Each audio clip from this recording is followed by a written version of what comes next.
हर्षवर्धन त्रिपाठी साहब हमारे साथ मौजूद हैं। हर्षवर्धन जी, ये बताइए कि अगर यही ट्रेंड आगे भी जारी रहते हैं तो ये कितना बड़ा संकेत है बीजेपी की भविष्य की राजनीति के लिए। कर्नाटक में ऑलरेडी कमल खिल चुका है, अब अगर तेलंगाना विधानसभा पर नजर है और निगम चुनावों के ऐसे ही नतीजे रहते हैं तो ये तो बहुत बड़ी जीत है फिर।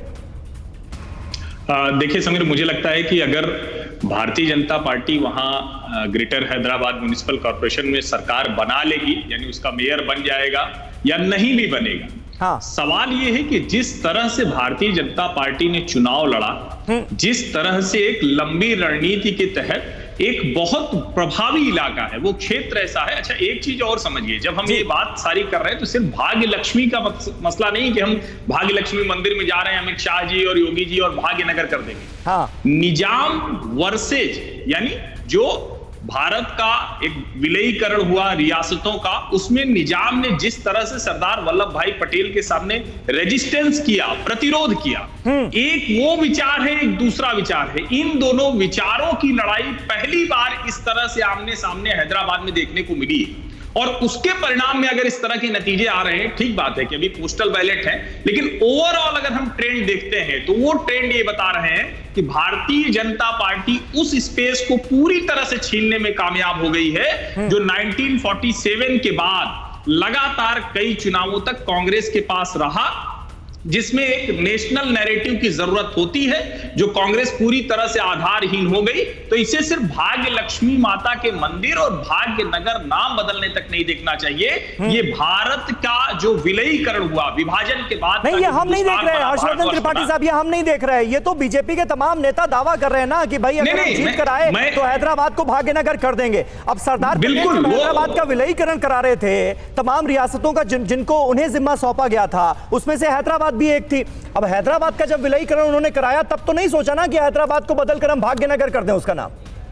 नहीं समीर, मैं यही कह रहा हूं कि देखिए, भारतीय जनता पार्टी के नेता योगी आदित्यनाथ, अमित शाह या जेपी नड्डा, वो जो कह रहे हैं उनका अपना एक बरसों से वो इसकी बात करते रहे। वहां जो भाजपा के विधायक हैं वो इसको लेकर आंदोलन चलाते रहे और ये लगातार वहां पिछले कई दशकों से मुद्दा है। लेकिन जो ओवरऑल जो नैरेटिव है, अगर वो सेट करने में भारतीय जनता पार्टी कामयाब हो गई है तो सिर्फ स्टैच्यू ऑफ यूनिटी का मसला नहीं है, सिर्फ सरदार पटेल की विरासत का मसला नहीं है।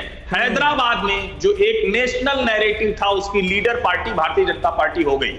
हाँ, ये बड़ी बात है और इसीलिए कहा जा रहा है ना कि जिस तरह से भारतीय जनता पार्टी ने पूरी ताकत इस बार झोंकी हैदराबाद के निगम चुनावों के प्रचार में, वो कहीं ना कहीं भविष्य की राजनीति के संकेत हैं। शिवांगी ठाकुर, क्या अपडेट? जी देखिए, अगर अपडेट की बात करें तो अभी जो शुरुआती रुझान है उसमें अब एक नई अपडेट है हमारे पास। आपको बता दें, इसके मुताबिक बीजेपी 88, टीआरएस 34, एमआईएम 17 और कांग्रेस 2।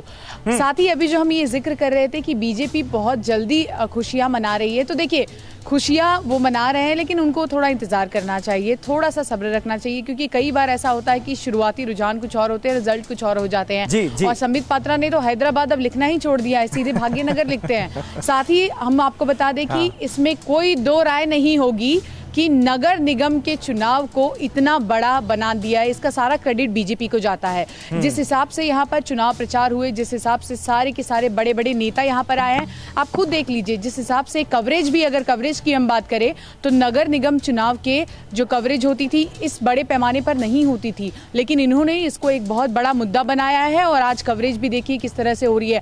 साथ ही अगर साउथ इंडिया की बात हम करें, दक्षिण भारत की हम बात करें, तो यहाँ पर लोगों को हमेशा ये शिकायत रहती है कि बीजेपी यहाँ पर उतनी ज़्यादा एक्टिव नहीं है। ऐसा नहीं है कि लोग यहाँ पर बीजेपी को पसंद नहीं करते या विकल्प के तौर पर नहीं देखते, लेकिन यहाँ पर उनके नेताओं की इतनी एक्टिवनेस नहीं है या पार्टी का इतना ज़्यादा यहाँ पर हम कह सकते हैं इन्वॉल्वमेंट नहीं है। तो कहीं ना कहीं अब ये एक संदेश देने की कोशिश की जा रही है कि कर्नाटका से जो ऑपरेशन कमल हुआ और वो जो रास्ता खुला है वो अब तेलंगाना की ओर आ रहा है और ये धीरे धीरे और दक्षिण भारत की ओर जाएगा। और आज की चुनाव नतीजों के बाद ये तय हुआ कि अब ये किस ओर जाता है। फिक्र आपकी, सोमवार से शुक्रवार रात 9 बजे सिर्फ TV9 भारतवर्ष पर।